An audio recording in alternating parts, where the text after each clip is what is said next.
With us now, Congressman Adam Smith of Washington. He's the top Democrat on the Armed Services Committee, so a valued guest today. Congressman, Monday's meeting at the White House has turned into a very high-stakes affair, as Robert was just talking about. What are you expecting to come out of all this? Well, expecting, I'm not sure. It's hard to tell. President Trump's bounced back and forth. What should come out of this is a strong expression of support for President Zelensky and for Ukraine, and a show of unity with Europe. That strength is needed to force Putin to the table. The summit in Alaska was very disappointing.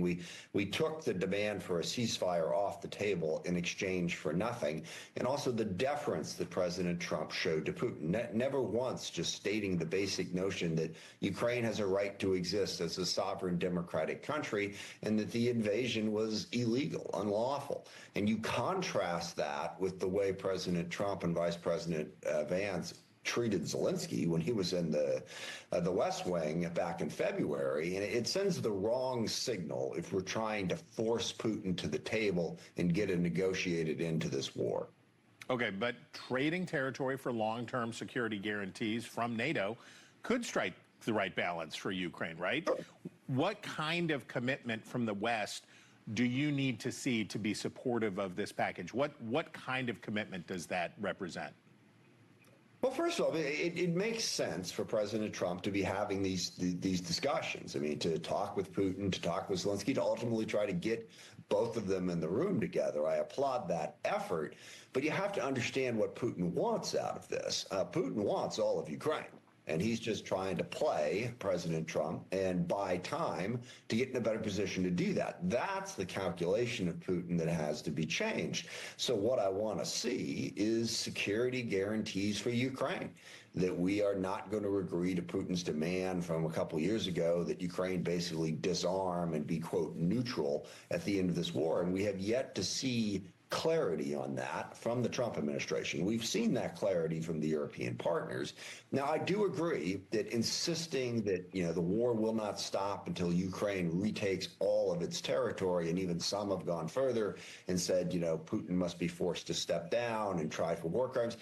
That doesn't make sense. That doesn't get us to a peace agreement. I understand the justice behind that demand, but if we're trying to end the war, some compromise must be found, but it can't be it can't be on Putin's terms, because if it's entirely on Putin's terms, he won't agree to the ceasefire. He'll keep fighting until he reaches his goals.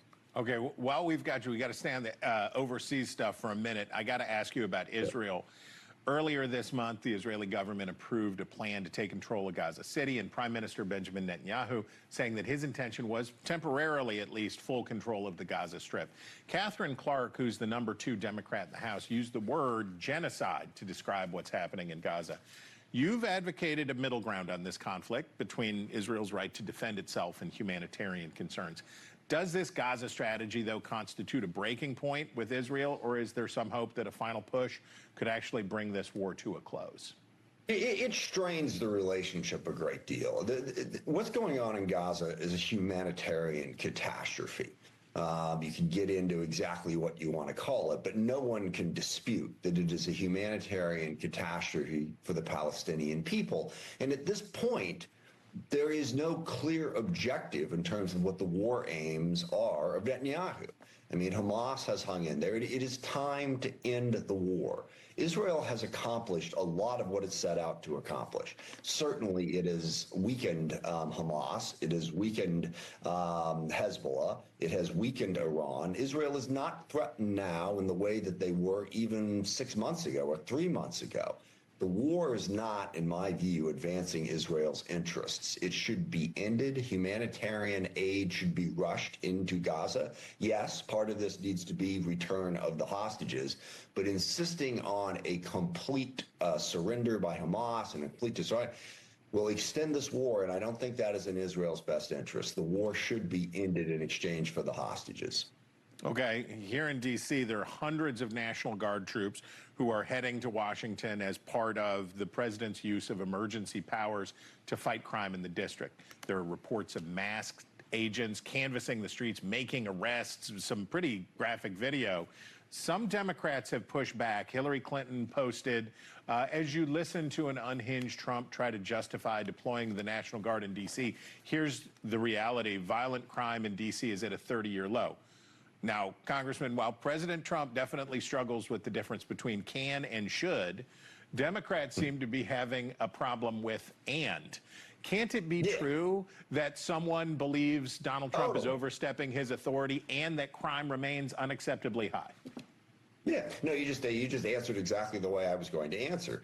What Trump is doing, and the thing that's really concerning about it, is it's not just in D.C. He did it in L.A. He's talked about doing it across the country. He just boosted the Department of Homeland Security's budget by $170 billion. He's massively increasing ICE. He's building detention facilities.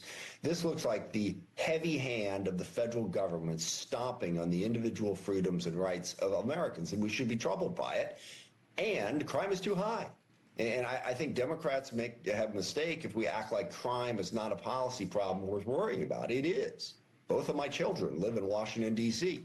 It's not the safest place in the world. And also some of the policies the Democrats advanced around crime over the course of the last 10 or 15 years very clearly did not work. There was not enough transparency and not enough accountability. So we ought to be able to say that. Continually emphasizing crime isn't a problem, so Trump's just off his rocker. Well, he might be off his rocker, but that doesn't mean the crime's not a problem. So I think, yes, absolutely. Both and is the way we ought to answer that question. Appreciate it. Okay, Congressman. If you ever riffled through the organic arugula at the Mercer Island Farmers Market, you would know him already. But if you don't, there he is. Congressman Adam Smith, we thank you.